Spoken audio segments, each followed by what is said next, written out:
Good morning. Last videos में आपने physics के कुछ लेसन मतलब लास्ट लेसन जो आपका सरल रेखा एवं गति था उसके बारे में पढ़ा था। आज हम लोग थोड़ा नया चैप्टर स्टार्ट करेंगे। तो हमारा नया चैप्टर है बल एवं गति, मतलब बल और उससे किस प्रकार से वस्तु गतियां करती हैं, तो हम लोग आज वो पढ़ेंगे। तो सबसे पहले आपको थोड़ा सा पढ़ के बता रहे हैं क्योंकि यहाँ पर आपको थोड़ा सा समझाना भी है।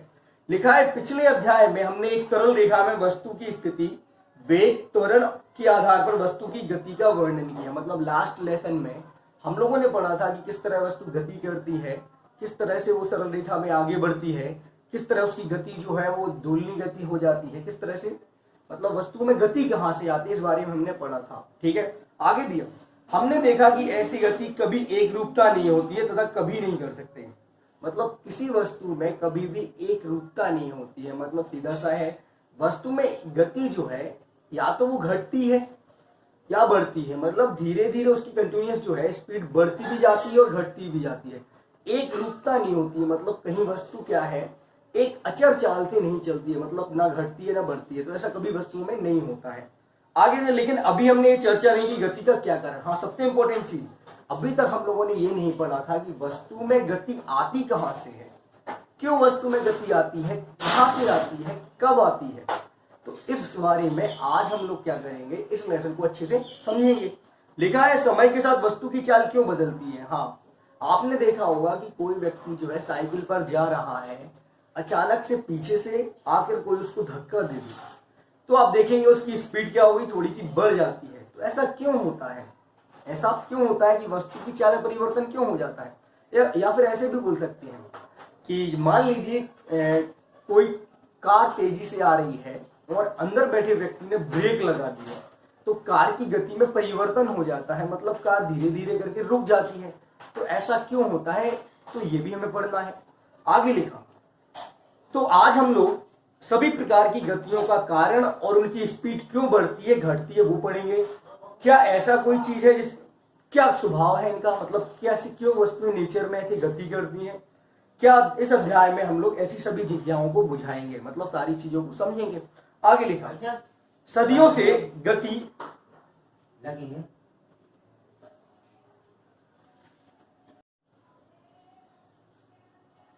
सदियों से मतलब पुराने समय से आज तक आप देख रहे होंगे कि वैज्ञानिक जो है इस बारे में खोजने में लगे हुए थे कि वस्तुएं क्यों गति करती हैं, पेड़ से फल क्यों गिर जाता है, हम किसी चीज को धक्का देते हैं तो पीछे क्यों चली जाती है, बैट से बॉल मारने पर वो दूर क्यों जाती है। सदियों से वैज्ञानिक ऐसा सोचने में लगे हुए थे।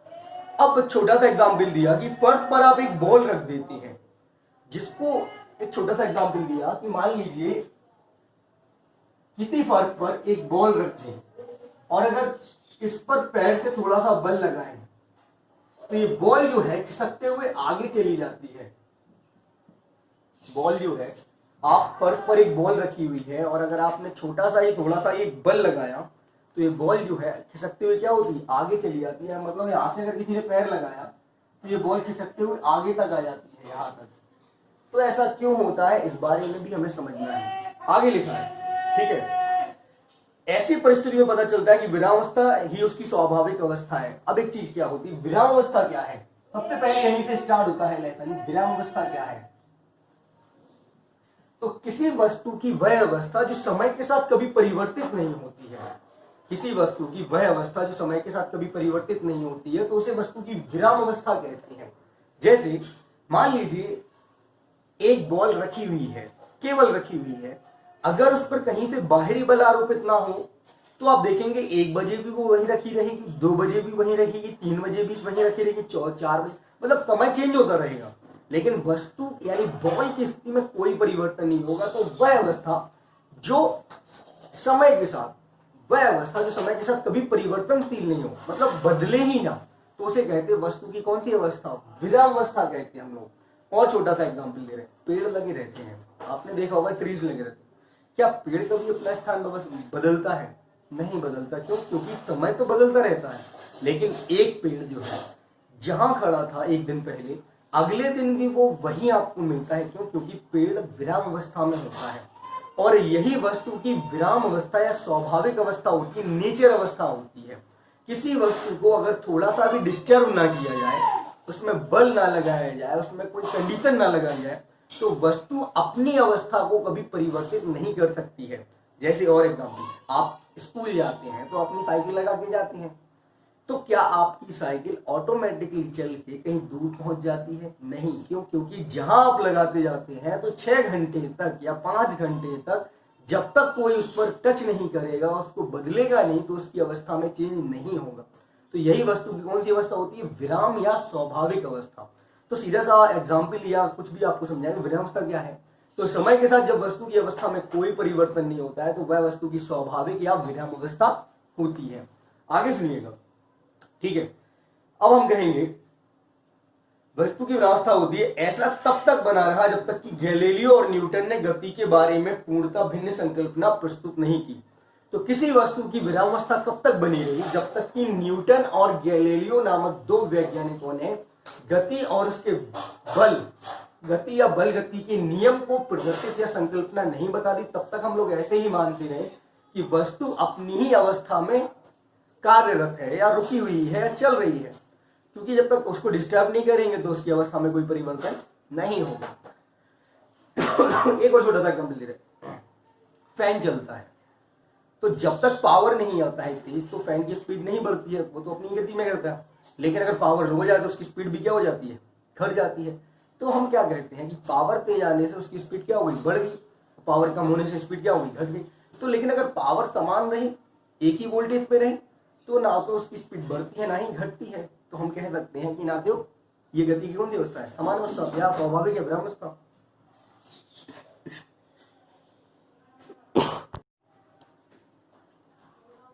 अगला है, हम अपने दैनिक जीवन में स्थिर वस्तु को गति देने के लिए गतिशील वस्तु को रोकने के कुछ प्रयास करते हैं।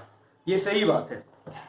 हम एग्जाम्पल देते हैं कि कोई वस्तु कब गतिशील होती है और कब विराम में आती है।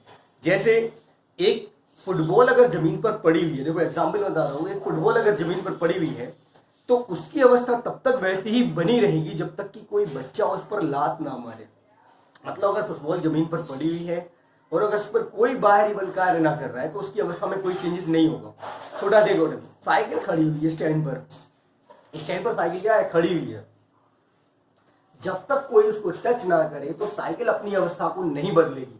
तो हमारे दैनिक जीवन में ऐसे कई उदाहरण देखने को मिलते हैं कि वस्तुओं की स्थिति में या गति में परिवर्तन नहीं होता है।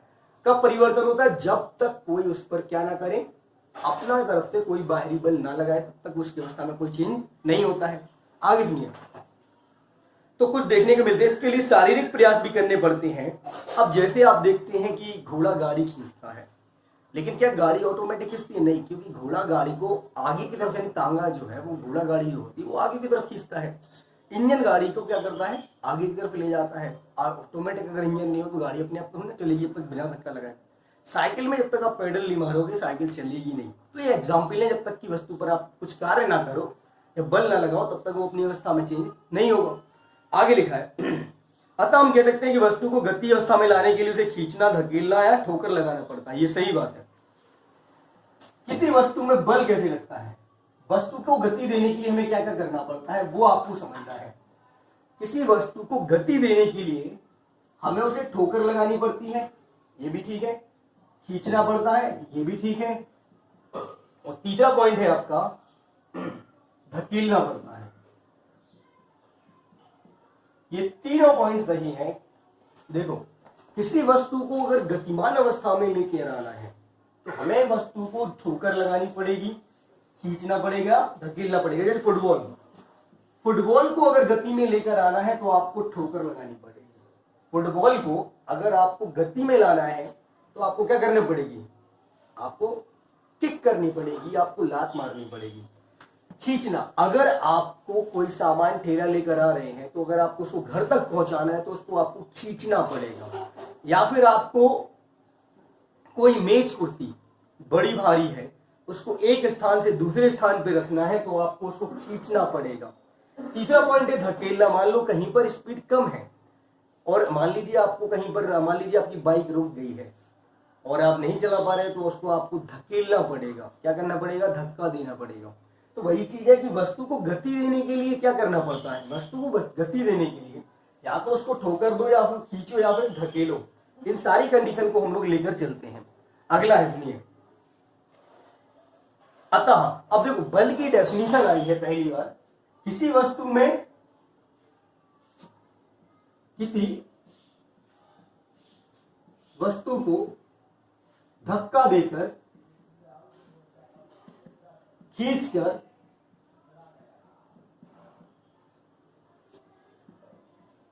गति में परिवर्तन करना बल कहलाता है। वस्तु की गति में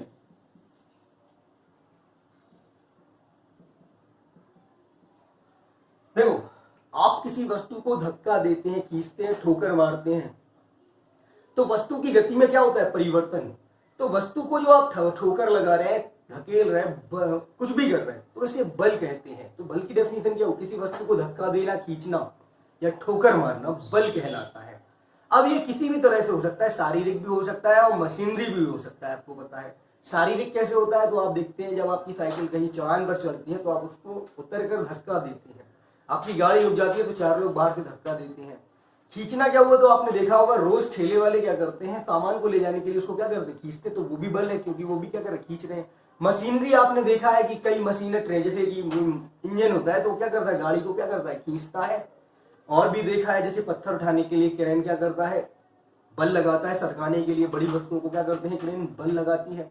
तो किसी वस्तु को खिंचाव, धक्का देना, ठोकर मारना, ये सारी कंडीशंस क्या है? बल कहलाती है। क्या कहलाती है? ये बल कहलाती है। तो ये आपके छोटे से एग्जाम्पल थे।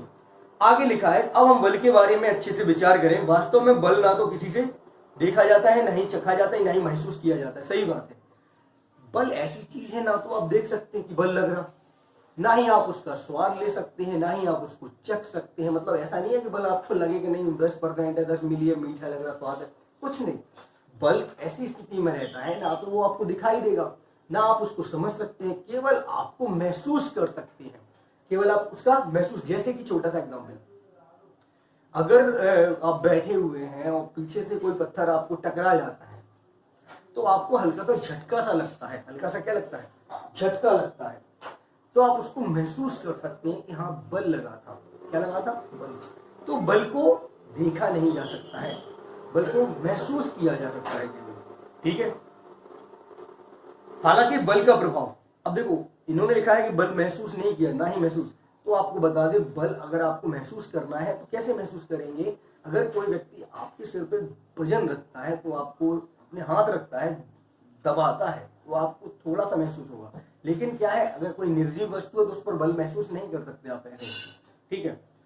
हालांकि बल का प्रभाव देखते या महसूस कर सकते हैं, जबकि किसी वस्तु पर बल क्या होता है, अतः बल की व्याख्या हम कैसे कर सकते हैं, ये सारी क्रियाएं आती हैं। तो देखो लिखा भी है कि वस्तु को खींचना, धकेलना, ठोकर लगाना, ये सारी वस्तुएं दैनिक युक्तियां भी हैं। हाँ, तो आप देखते भी हैं कि कोई डिब्बा पड़ा हुआ है, कोई बच्चा लात मारते चला जाता है, फुटबॉल पड़ी है, हॉकी का गेम देखा होगा कि फुटबॉल मतलब फुटबॉल के लिए हॉकी स्टिक लेके दौड़ते रहते हैं। ये सारी चीजें जो है वो बल के लिए हैं। ठीक है। आगे लिखा है, हमारे द्वारा किस तरह बल लगाने पर वस्तु गतिमान होती है। जैसे कि आप पहला उदाहरण दिया, देख सकते हैं पेज नंबर लिखा हुआ अध्यायों के पहले पेज पर, धकेलने पर ट्रॉली गाड़ी बल की दिशा में जाती है। आपने देखा होगा ट्रॉली गाड़ी ऐसे रहती है,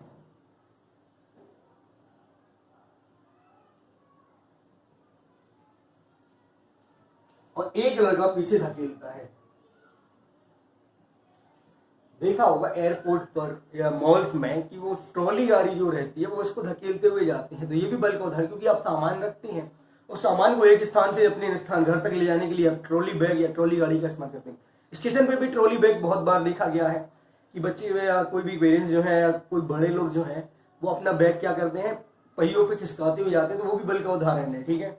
और भी दिए, दराज को खींचा जाता है, हॉकी स्टिक से गेंद को मारा जाता है।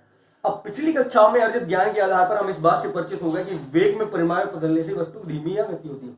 अब बल के प्रयोग क्या है? देखो, तो बल के प्रयोग क्या है ये भी आपको समझना पड़ेगा। तो डेफिनेशन आपको समझ में आ गई, किसी वस्तु को धकेलना, खींचना या उसको ठोकर मारना बल कहलाता है। और बल के, अब बल से क्या होता है? तो बल से देखो, बल का प्रयोग क्या है, तो बल के लक्षण क्या है, बल के गुण क्या है। तो देखो, बल का पहला गुण ये है, बल लगाने से वस्तु की गति में परिवर्तन होता है। बल लगाने से वस्तु की गति में क्या होता है? परिवर्तन होता है, ये पहला है। अब देखो, परिवर्तन कैसे होता है, या तो वेग बढ़ेगा या तो गति बढ़ जाएगी या फिर गति घट सकती है। पहला प्रयोग यही है कि बल लगाएंगे तो क्या होगा, क्यों बल लगाया जाता है, क्यों वस्तु को धकेला जाता है, क्यों खींचा जाता है। तो पहला पॉइंट तो यही बनता है कि वस्तु में गति में परिवर्तन लाने के लिए बल लगाया जाता है। कैसे, अगर एक फुटबॉलर बल नहीं लगाएगा तो क्या फुटबॉल गोल पोस्ट में जाएगी, बिल्कुल नहीं जाएगी। ध्यान रखिएगा, जब तक उस पर वो किक नहीं करेगा तब तक फुटबॉल अपनी दशा में ही रहेगी, तो उसको स्पीड दे। और अगर मान लो अगर वो स्पीड नहीं देगा तो जो बाकी के फुटबॉलर उस फुटबॉल को पकड़ लेंगे तो उसका गोल नहीं हो पाएगा। इसलिए वो क्या करता है, तेजी से बल लगाता है, अपने पैरों से बल लगाता है। इसी प्रकार हॉकी स्टिक से बल क्यों लगाया जाता है, क्योंकि गोल पोस्ट में डालने के लिए। घोड़ा गाड़ी को खींचने के लिए क्या लगाता है, बल लगाता है। क्यों, क्योंकि गति देना है उसको। जो भी आपका इंजन है, जब वो गाड़ी को स्पीड देता है तो क्या लगाता है, एक तरह से बल ही लगाता है। ठीक है, इंजन भी क्या करता है, बल लगाता है। अगर साइकिल नहीं चल रही है तो हम उतर कर क्या लगाते हैं, धक्का देते हैं, तो क्या लगाते हैं, बल लगाते हैं, क्योंकि उसकी स्पीड बढ़ा देनी। अब आपको छोटा सा एक और एग्जाम्पल, तो बल लगाने से गति बढ़ भी जाती है, घट भी जाती है। तो देखो, जब भी कोई क्रिकेट में जब बॉल आती है तो फील्डर जो है वो अपने हाथों से उसको रोकने के लिए क्या लगाता है, बल। अगर वो रोकने के लिए बल नहीं लगाएगा तो वो बॉल जो है वो सीमा के पार, मतलब बाउंड्री लाइन के पार चली जाएगी और दूसरी टीम को ज्यादा रन मिलेंगे। तो इसलिए वो क्या करता है, बल लगाता है। लेकिन यहाँ पर बैट्समैन भी क्या करता है, बल लगाता है। क्यों, क्योंकि अगर वो बल नहीं लगाएगा बॉल पे, यानी बैट से बल नहीं लगाएगा तो बॉल जो है वो सीधी निकल जाएगी, तो उसकी टीम कैसे जीतेगी। तो देखो, बल लगाने से वस्तु की गति भी बढ़ती है और गति भी घटती है। कैसे, अगर आप सामने की दिशा में बल लगा रहे हैं तो स्पीड बढ़ेगी, लेकिन आप विपरीत दिशा में बल लगा रहे हैं तो गति क्या होगी, घटेगी। छोटा सा एग्जाम्पल, अगर एक साइकिल तेजी से जा रही है और जिस दिशा में जा रही है उसी दिशा में बल लगाया जाए तो साइकिल की रफ्तार धीरे धीरे इंक्रीज होगी, बढ़ती जाएगी। लेकिन अगर कोई इसको पीछे से खींचे, उल्टी दिशा में बल लगाए, तो उसकी रफ्तार क्या होगी, कम हो जाएगी। तो सीधा सा एग्जाम्पल है कि बल लगाने से स्पीड बढ़ती भी और घटती भी है। और भी दिया दूसरा, बल लगाने से दिशा परिवर्तन भी हो जाती है।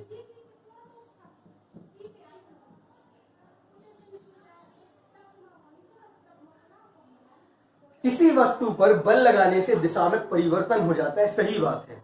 जब आपने देखा होगा कि जब कोई वस्तु तेजी से आ रही है और अगर आप अपने पैरों से उसको टच कर दे तो उसकी दिशा क्या हो जाती है, बदल जाती है। जैसे क्रिकेट में देखा होगा, बॉल सीधी आती है, जो बैट्समैन रहता है वहां तक, लेकिन बैट्समैन क्या करता है, अपने बल्ले से थोड़ा सा उसको टच कर देता है तो उसकी दिशा जो सीधी रहती है वो क्या हो जाती है, बदल जाती है। कभी लेफ्ट साइड चली जाती है, कभी ऑन साइड चली जाती है, कभी ऑफ साइड। तो बल लगाने से वस्तु की दिशा में भी क्या होता है, परिवर्तन। एक और एग्जाम्पल दे रहे हैं, अगर एक मोटरसाइकिल तेजी से आ रही है और अचानक से उसका कोई हिस्सा किसी दूसरी चीज से टकरा जाए तो उसका बैलेंस बिगड़ जाता है हल्का सा, तो आप देखेंगे उसकी दिशा जो है सीधी रहकर ना तिरछी हो जाती है। या हम लोग देखें, अगर कोई साइकिल से तेजी जा रहा है और एक लड़का जा रहा है साइकिल से तेजी से, अगर कोई व्यक्ति हैंडल पकड़ के उसको घुमा दे तो उसकी स्पीड गति यानी कम हो जाती है और साथ में उसकी दिशा भी क्या हो जाती है, परिवर्तन हो जाती है, मतलब वो मुड़ जाता है। तो बल लगाकर किसी वस्तु की दिशा को भी परिवर्तित किया जा सकता है। ठीक है, अब यह भी आप देख सकते हैं, आकृति बदलना। बल लगाने से वस्तु की आकृति भी बदल जाती है।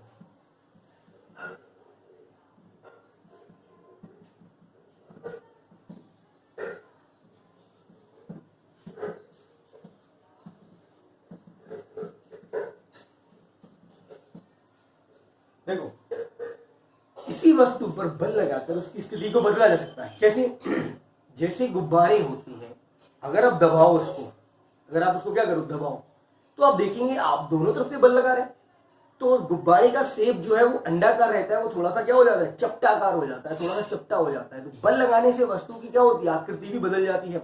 एक और एग्जाम्पल, स्प्रिंग देखी होगी आपने। स्प्रिंग ऐसे रहती है, लेकिन जब आप उसको दबाते हैं, जब उसको क्या करते हैं, दबाते हैं, तो उसका जो साइज होता है, आकार जो होता है वो छोटा हो जाता है। क्यों, क्योंकि आपने उस पर बल लगाया। तो किसी वस्तु पर बल लगाने से उसकी स्थिति को भी बदला जा सकता है, उसके आकार को भी क्या किया जा सकता है, बदला जा सकता है। तो बल के कुछ खास गुण थे, मैंने आपको बताए। बल लगाने से वस्तु की गति बढ़ जाती है, घट जाती है। बल लगाने से वस्तु की दिशा भी चेंज हो जाती है। बल लगाने से वस्तु को क्या होता है, बल लगाने से उसका आकार, स्थिति भी बदल जाती है। तो ये हो गया। अब बल के थोड़े से प्रकार हैं। देखिए, बल के प्रकार क्या है वो भी आप समझ लीजिए।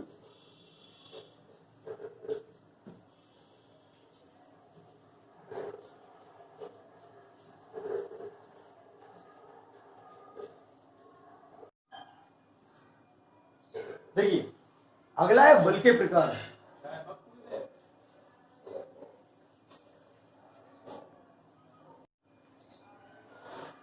देखो तो बल कितने प्रकार के होते हैं? 2 प्रकार के बल होते हैं। एक होता है संतुलित बल और एक होता है असंतुलित बल। दोनों में कंडीशन में क्या होती है? दोनों में बहुत फर्क भी है। संतुलित बल आपका क्या होता है? जब दो बल दोनों दिशाओं से बराबर मात्रा में लगते हैं तो आप कह सकते हैं संतुलित बल है। मतलब छोटा सा एग्जाम्पल, एक बॉक्स रखा हुआ है और एक व्यक्ति यहां से बल लगा रहा है। देखो संतुलित बल क्या होता है?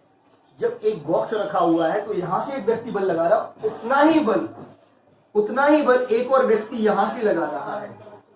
तो जब दोनों दिशाओं से एक समान बल लगते हैं तो वस्तु की जो अवस्था है वो बदलती नहीं है। अब ये बॉक्स जो है ना तो इस तरफ आएगा ना ही उस तरफ आएगा, तो ऐसे बल को कहते हैं हम लोग संतुलित बल। ऐसे बल को क्या कहते हैं? संतुलित बल। एक छोटा सा एग्जाम्पल, आपने रस्साकसी का खेल देखा हुआ है कि एक रस्सी रहती है, 4 लोग यहां पकड़े रहते हैं और 4 लोग इस तरफ रहते हैं।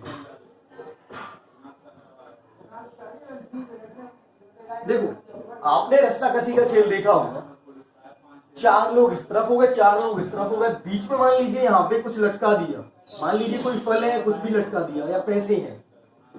अब रस्साकसी के खेल में आपने देखा होगा कुछ लोग इस तरफ से खींचते हैं, कुछ लोग उस तरफ से खींचते हैं। यदि इन चारों द्वारा लगने वाला बल, इन चारों द्वारा मतलब दाईं ओर के चारों द्वारा लगने वाला बल बाईं ओर के चारों द्वारा लगने वाले बल के बराबर है। मान लो ये 100 न्यूटन का बल लगाते हैं और ये भी कितने न्यूटन का? 100 न्यूटन का बल लगाते हैं। देखो तो ये भी 100 न्यूटन का लगा रहे हैं और ये भी 100 न्यूटन का लगा रहे हैं। जब दोनों दिशाओं से समान बल लगता है तो ऐसे बल को हम लोग कहते हैं संतुलित बल। क्या कहते हैं? संतुलित। क्यों? क्योंकि ऐसी अवस्था में वस्तु की स्थिति में कोई परिवर्तन नहीं होता है, वस्तु जैसी थी वैसी ही रहेगी। आपने देखा होगा कि रस्साकसी के खेल में वो इस तरफ से भी खींचता है, उस तरफ से भी खींचता है, लेकिन जब वो खींचेगा लेकिन बल तो लग रहा है, लेकिन उसकी अवस्था में कोई परिवर्तन नहीं हो रहा है, तो हम कहेंगे कि जैसा था वैसे ही रहेगा, नो चेंज। मतलब वस्तु जैसी थी वैसी। आपने देखो कुर्सी खींचते हैं कई लोग, 4 इस तरफ से बांध देते, 4 उस तरफ से, कुछ लोग यहाँ पे खींचने की खेल देखा होगा नहीं तो। लेकिन अगर दोनों तरफ से समान बल लग रहा हो तो कुर्सी ना तो इस तरफ आएगी ना उस तरफ आएगी, तो ऐसी अवस्था में हम कहेंगे वस्तु का जो बल होगा वो कौन सा बल होगा? संतुलित बल। अब असंतुलित बल में क्या होता है कि एक तरफ से ज्यादा बल होता है, एक तरफ से कम बल होता है, तो वस्तु क्या होती है? वस्तु की अवस्था परिवर्तित हो जाती है। जैसे हम क्या कहें, यहां पर 2 आदमी और बढ़ा दें तो अब देखिए किसका बल ज्यादा होगा? यहाँ पे 150 न्यूटन का बल हो गया, यहाँ पे 100 न्यूटन का है, तो आपकी ये वस्तु इस तरफ क्या होगी? खिंच जाएगी। तो जब वस्तु में बल तो लगता है लेकिन एक समान ना लगे, एक तरफ से कहीं से भी बल क्या हो जाए? ज्यादा लगे, तो ऐसी अवस्था में ये बल जो है असंतुलित बल होता है। अब एक चीज, संतुलित अवस्था में बल का मान 0 होता है। क्यों? क्योंकि वस्तु की गति में अवस्था में कोई परिवर्तन नहीं होता है, तो ऐसे बलों को संतुलित बल कहते हैं। लेकिन असंतुलित बल में 0 नहीं होता है, ध्यान रखिएगा, असंतुलित बल जो है वो 0 नहीं होता है। तो सीधा सा एग्जांपल है, बल 2 प्रकार के होते हैं, संतुलित बल और असंतुलित बल। वह बल जब समान अवस्थाओं में लगता है लेकिन वस्तु की स्थिति में कोई परिवर्तन नहीं होता है तो बल 0 होता है। लेकिन असंतुलित बल में क्या होता है? ऐसी अवस्था आ जाती है कि वस्तु की मतलब ऐसी कंडीशन आ जाती है कि वस्तु अपनी स्थिति को छोड़ देती है, दूसरी अवस्था में पहुंच जाती है, तो ये बल 0 नहीं होता है, या इसकी अवस्था में 0 नहीं होती है, तो ये असंतुलित बल है। ठीक है, तो आज इतना देख लीजिए, कल की वीडियो में इसके आगे भी आपको बता दिया जाएगा। ठीक है, धन्यवाद।